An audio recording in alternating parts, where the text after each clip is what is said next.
Ketika Haikal Hasan protes, kenapa tanya dia soal investasi bodong 212 Mat. Kasus investasi bodong 212 Mat Samarinda mencuat. Ratusan investor lapor ke polisi karena uang yang diinvestasikan tak dikembalikan. Total kerugian mencapai miliaran rupiah. Pengurus lari dan tak bisa dihubungi. Polisi sedang melacak keberadaan mereka. 212 Mat ini hebat. Di-endorse oleh beberapa tokoh seperti Haikal Hasan dan Oas dengan embel-embel agama memajukan ekonomi Islam. Mereka seolah bangga, yang percaya kepada mereka pun seolah tak mikir. Cukup percaya dengan sentimen agama, maka semuanya beres dan pasti menguntungkan. Yang ada malah menyesal dan gigit jari. Uang yang diterima dengan susah payah malah hangus begitu saja. Banyak netizen yang mulai menyindir Haikal Hasan soal video di mana dia menghimbau masyarakat agar berbelanja di 212 Mart. Mungkin karena tidak tahan diajak terus-terusan, akhirnya dia buka suara sambil meminta pihak yang bertanya untuk berpikir.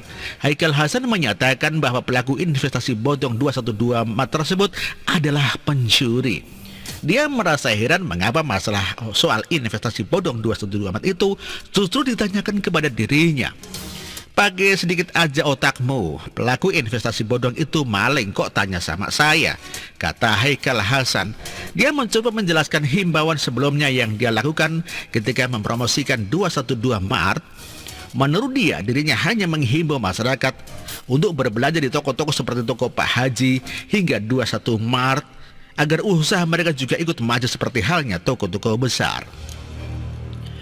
Saya himbau kalau mau belanja jangan di toko-toko orang kaya terus, toko Pak Haji, Ibu Janda, Mart 212. Biar mereka maju juga, salahnya di mana? Demikian ucapnya.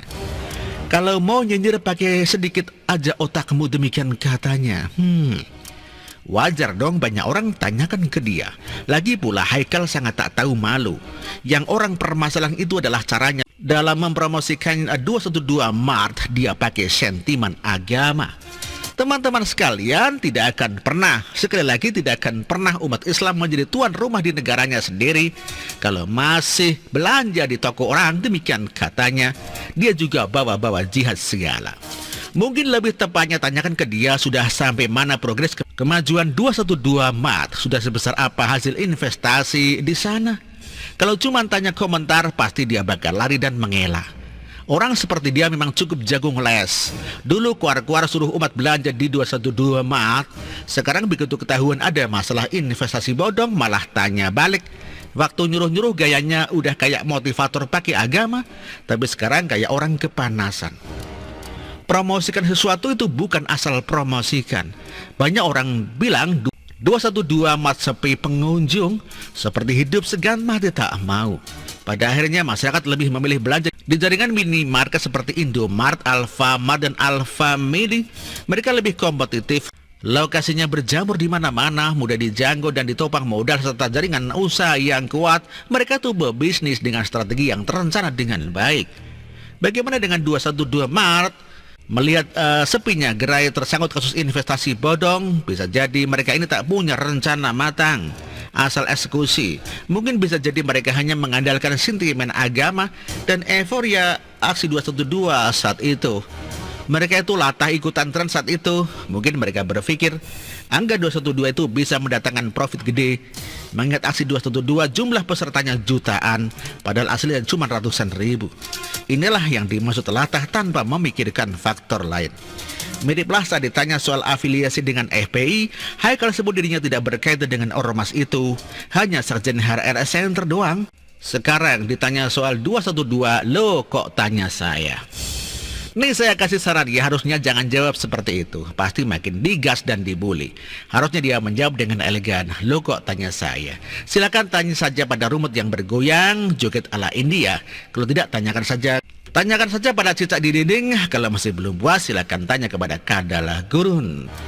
Kalau mau lebih pamungkas, silakan gaya ikuti Gubernur Sumatera Utara. Tanya Tuhan yang Maha Tahu. Hehehe. Bagaimana menurut Anda?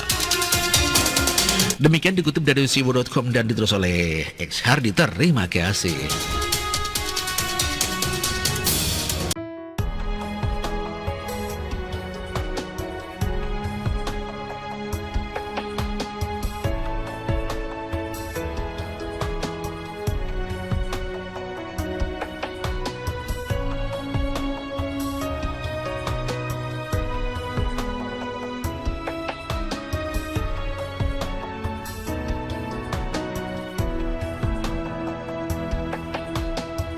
bersih, jujur dan merakyat,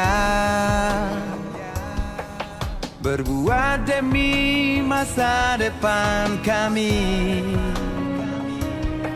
Sosok pemimpin tegas pemberani.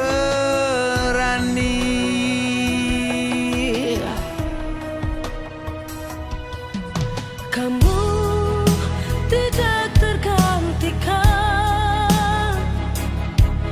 terbukti baktimu untuk negara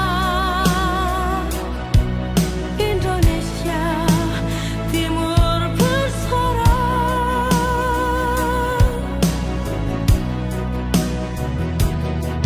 Siang